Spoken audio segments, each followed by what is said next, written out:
If I want something done properly, I'll do it myself.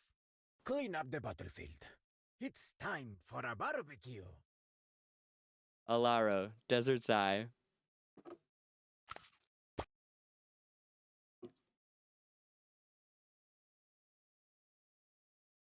As for how I left the Dark Forest and became a Mauler scout, well, let me preface that with a personal opinion. One's birthplace is no guarantor of how one will turn out. They said that I was born different, and pointed to 3 facts. First, that I have no ability to climb. I can't even ascend the easiest of dark forest trees. Luckily, I gave up before seriously hurting myself. Second, I'm a carnivore. The scent of meat on my breath disgusts my vegetarian neighbors. Third, I do not have green skin, and am always thus the first discovered of my exploration team. No one would play with me, and eventually only Zorn remained my friend. But really, I think there's only one key difference between myself and the others. My eyesight isn't great.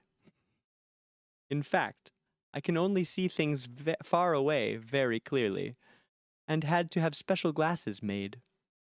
One day, my mother slammed a bowl of broth in front of me and fixed me with a stern gaze. Alaro, tomorrow is your coming-of-age ceremony. What are you going to do? I cheekily downed my broth in one gulp, then slipped my copy of Tales of the Desert into my pocket. I am the only one in my family to have failed the coming-of-age ceremony 5 years running. The ceremony involved banding together with other youths and venturing into the most secretive parts of the dark forest before bringing back your very own trophy. Are the others still unwilling to partner with you? My mother said with a sigh. You'd best stop dreaming about going off and exploring the desert. Dreams can be dangerous, especially for wilders. She was right, of course. The dark forest was peaceful and quiet, beautiful and temperate. The scorching sun, baking climate, and struggle to survive, as recorded in my much-thumbed copy of Tales of the Desert, had never been an issue here. We have no enemies but time, so proclaimed the old sages, despite having already lived long enough. But perhaps you are like me, harboring a longing for the unknown, a strong, innate thirst to explore, to find another home, one you can choose for yourself. So that was that. When the day dawned for me to depart the dark forest, no one came to see me off or accompany me but Zorn. We headed west, eventually reaching the summit of Mount Bolai after several days' trek. A wonderful, fragrant heat accosted my senses as I looked out past the mountains over endless yellow sand. Here and there were dotted the shadows of bleached bones, a reminder of the death which lurked in such a place, as quietly lethal as a lion dozing in the shade. Golden sand dunes snaked ever westward, seeming like a lonely dragon forever chasing the horizon. I couldn't wait to slide down the dunes like a boss. Close to the hot sand, I could hear the very heartbeat of the desert, the gurgling of hidden water sources, the rustling of busy beetles, the moaning of the broiling wind, all so familiar, as if seen countless times in my dreams. Thus it was that I embarked on my desert wanderings. My yellow skin, so out of place in the forest of my birth, became my best asset, perfect camouflage among the baking sand. I visited the Devil's Sandcastle, said to be the stronghold of the dangerous quicksand claws. There, I slipped some powerful laxatives into their dinner before absconding with valuable treasures. I snuck into the temple of the seers, only to relieve myself on their mystical totems. The curses and shouts of the temple elders were a small price to pay. I wagered on mortal beetles in the Crimson Arena, making a fortune along the way, and I almost died from a poisonous snake bite in the bone glades. Ultimately, however, I chose to settle in Cantor, a desert city illuminated by marshland. The city welcomes diversity, with merchants selling rare and exquisite goods brought from Mauler, Lightbearer, Wilder, even Graveborn lands. I made a comfortable life for Zorn and myself, idling away the days drinking ice-cooled cocktails whenever I so desired. We have no enemies but time, I lazily yawned to Zorn one morning. Right then, I was lounging in the sand, basking in the gentler heat of sunset, when someone stepped heavily on me. I quickly arose, fuming and ready to give a piece of my mind, only to find a mauler before me. He bowed and begged forgiveness, explaining that he was an itinerant desert sage and meant no harm, but was merely meditating. I looked this polite mauler up and down. Half falcon, half human, his tatty, ragged garments suggested that he had, indeed, been wandering the desert a long time. Desert meditation, I queried. What is that? I was just contemplating, he replied, that this desert is such a beautiful place, yet the war between the tribes has made it hideous. I shrugged, non-committal and neutral.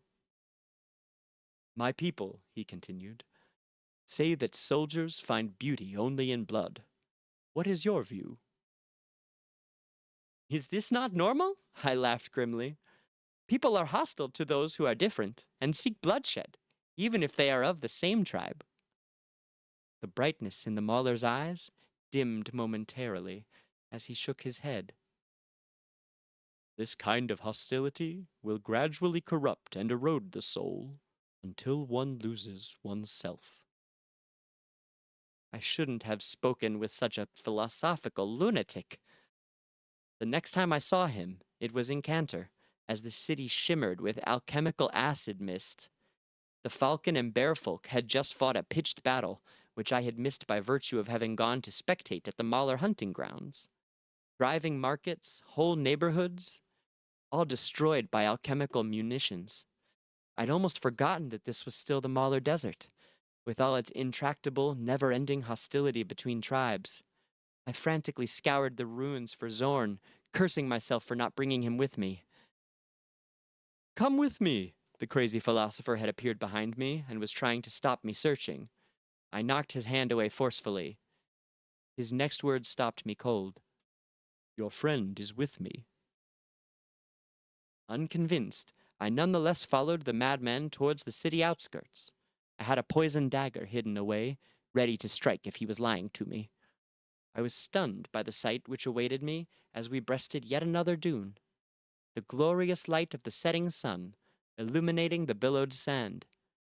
Hordes of people, setting up tents and lighting fires, stopping to acknowledge the philosopher. They praised him for helping them escape the bloodshed and find peace, as they debated, too, how best to rebuild Cantor. And there, in the throng, was Zorn, smiling at me. I went over and wiped off the dust from Zorn's straw-stuffed head. Yes, Zorn was a scarecrow, the only one who was there to watch me act tough when I was so ignominiously expelled. It turned out that this philosophical lunatic was actually the leader of an elite team. Acting on a tip-off from his scouts, he'd preemptively relocated most of Cantor's residents, including Zorn, to safety. Hatred brings nothing but destruction. Only by relinquishing our prejudice can a real home be built. He extended his hand to me. My name is Skrieth. What is yours? Skrieth's eyes seemed to hold a kind of magic, and I couldn't help but take his hand and shake it. I, too, am an outcast, Skrieth said, and I saw myself in his eyes. But we will find a home together.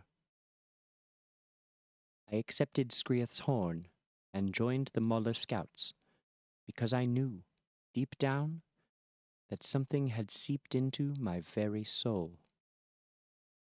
The last of the twilight sun faded as the first star began to shine.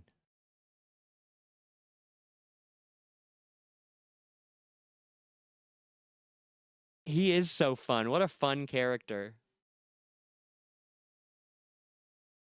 And I love that, yeah, that Skrith saves Zorn. How lovely is that? Oh man. Love that he took the time to save Zorn because he probably noticed that, yeah, exactly, that he was important to Alaro.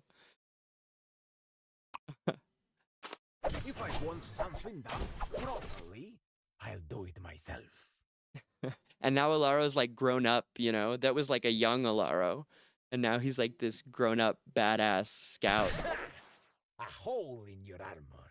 He was not a hole in your armor kind of guy in that story, you know? Hey, thanks for the follow, Christy. If I want something done properly, I'll do it myself.